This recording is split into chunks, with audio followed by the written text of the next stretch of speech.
51 Areas Talk Radio.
Back again with another episode. Thank you guys for joining me. I know it's been a couple weeks since I've done anything. It's just been crazy with the holidays, and I got really sick, so I didn't want to put anything out where I sound crazy when I'm doing it. So I thank you guys for bearing with me through these past 2 weeks, but we got some really cool guests lined up through December. We have an awesome guest on tonight that we're going to be speaking with, Cheryl Lynn Carter. But before that, I want to bring on a member of the group that I'm a co-founder of, Paranormal Response Team.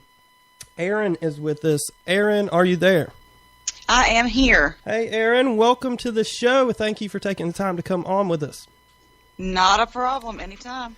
So, Erin's going to be my co-host for this episode, and I wanted to bring her on because through the past year of working with her and in our group, she has shown many signs of being very sensitive to spirit communication, spirit contact, all that stuff.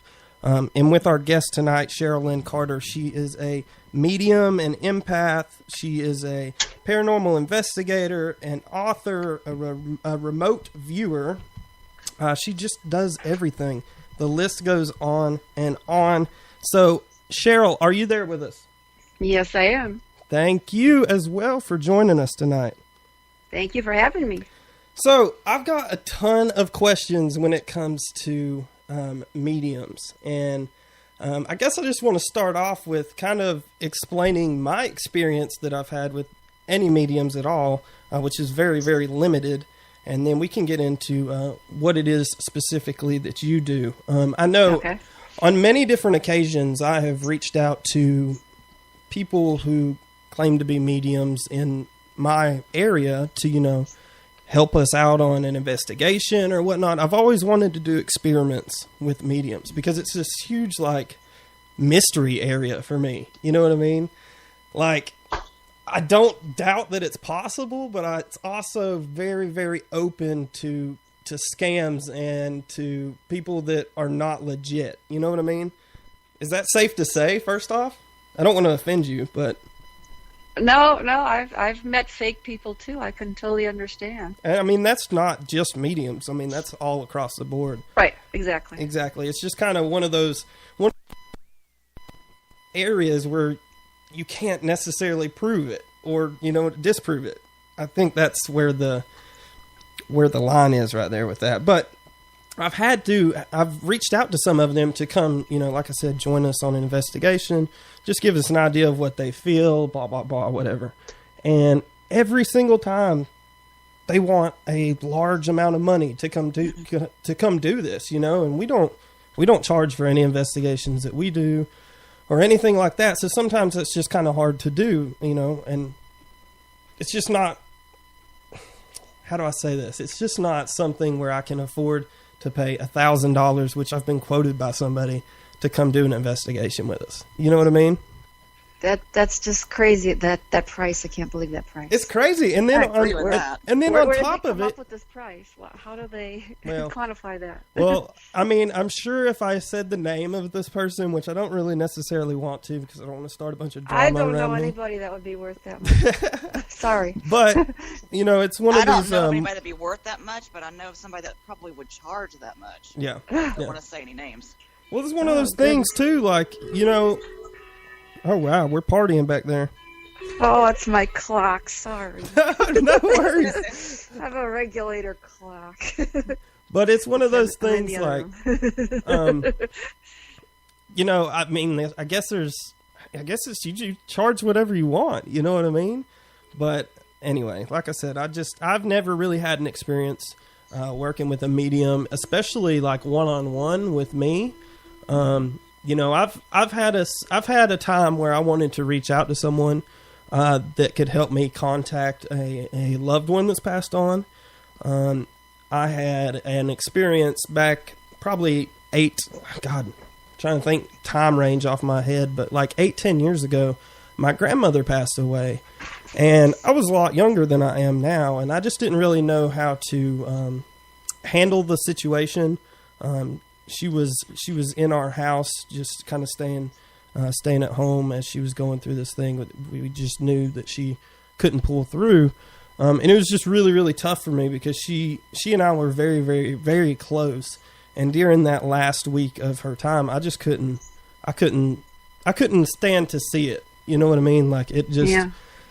So I've felt bad for literally 10 years that I never really got to say goodbye, or that, how much she meant to me and things like that. So, when you get to an emotional state like that, it's pretty common, I would think, for people to try to reach out to somebody that can possibly help you contact that person. Right. Right. And that's where these people, just play on their heartstrings, and I'm just going to tell them whatever, just going to make stuff up. They make stuff up. And Yeah. they're thinking that they're actually talking to their relative, and they're actually feeding off the person. The person's telling them something, and then they go, yeah, that's right. That's what they're saying. And they're not even telling them anything. I've seen that. Oh, yeah. They're just kind of dancing around like all these generic things. And they go like, yeah, that's them. And I'm listening. They're not even saying anything to you. Oh, my goodness. But you're so upset that you don't understand that these scammers are doing this. Yeah, you can't necessarily read between the lines when you're that emotional. So, Cheryl, I want to ask you a question. Is there a difference between a psychic and a medium, or are they the same thing? Yeah, there's a difference. A psychic can actually predict the future, but they don't necessarily speak to spirits. A medium can speak to spirits. And I can actually do both those things. Oh, really? Yeah. So, help me try to understand. And Aaron, I want you to chime in with kind of how it happens for you.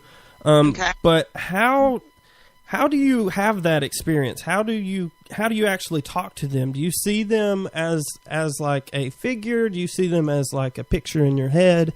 Are they in your dreams? How does that work? Every spirit's different. Some of them can talk to you. It's like they're talking in my ears. Some of them just show me pictures. Some show me like little snippets of movies. They're all different. That's how they can, some of them don't give you words, and that's harder to put stuff together when you're not getting words. But they have different ways. Yeah, and sometimes I get them in dreams. So now, Aaron, how does it affect you? Because I don't know if you necessarily see people or pictures or things like that? I don't really know. Explain that. Explain how it works for you. Well, it's like I'll get these dreams of finding someone or something happening with someone, and usually about a week later it happens, or even the next day. And, it's kind of funny, her talking about, the voices, because I was in my garage the other day, and I could have sworn I heard, "Do you hear me?" Just yelling at me.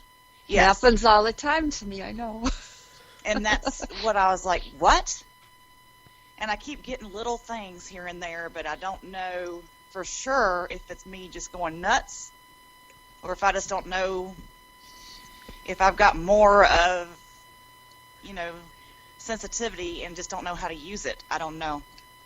Obviously, someone's trying to get your attention and tell you something. Yeah. Yeah, obviously. Now, was that audibly, or was that more in your head? You heard that?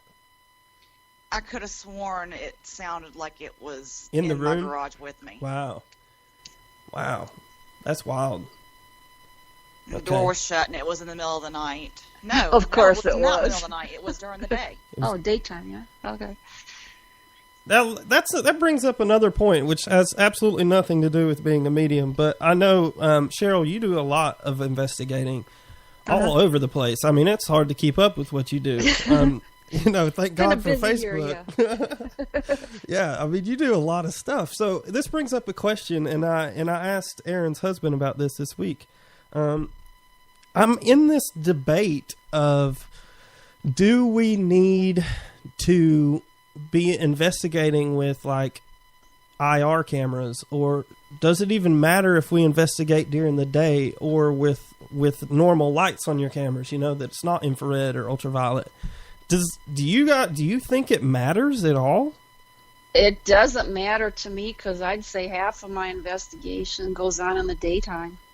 Doesn't matter. The spirits are still there. Exactly. They don't sleep. They don't sleep I at night figured, like we do. They don't sleep like we do. No. So what's the big deal? Why do we have to stay up late? Why can't I go to bed early still? You know what I mean? Well, if you are in the dark, though, you've got a better chance of seeing shadow figures. When you got the light, you're probably not going to see them. So that's one reason for the dark. But wouldn't the light help create shadows? Because don't you need light to have shadows, right? Right, but I mean, that's what I'm talking about, the nighttime. In the daytime, you're not going to be, something might walk past you. You might see it, you might not. Yeah. And if it were dark, you'd have a better chance.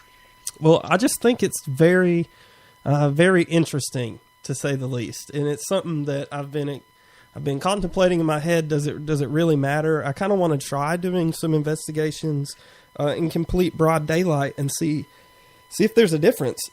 You know what I mean? But there's also that time of the night, like the 3 o'clock hour, that some people talk about. Some people say it's the 12 o'clock hour, being like a dead time where there's more likely to have activity than others. I don't understand that either. I don't really notice when I'm investigating that they're still up at 3 o'clock, but I do know I had to make some rules at my house, because they like to come talk to you when you're sleeping, because they have no concept of time, and 3 o'clock is kind of when they like to talk to you and wake you up. Right. Don't, like it's happy hour in heaven or something. I don't know. So I had to give them some rules that you don't go past the doorway when I'm sleeping, and and they listen to you. Wow. So, Cheryl, now, can you like contact specific people? Or is it just whoever wants to come through the loudest to talk to somebody, and that's who you get? Or can you like say, I want to speak to this specific person? Yeah. Can they come forward and talk to me? I do, because somebody wants me to talk to one of their relatives or something. So I try. I mean, it's not 100%. Sometimes they don't talk to you. Yeah. But yeah, I can do that. Or when I'm investigating, if I have a name pop in my head, I don't just, I call out that name, and that way that spirit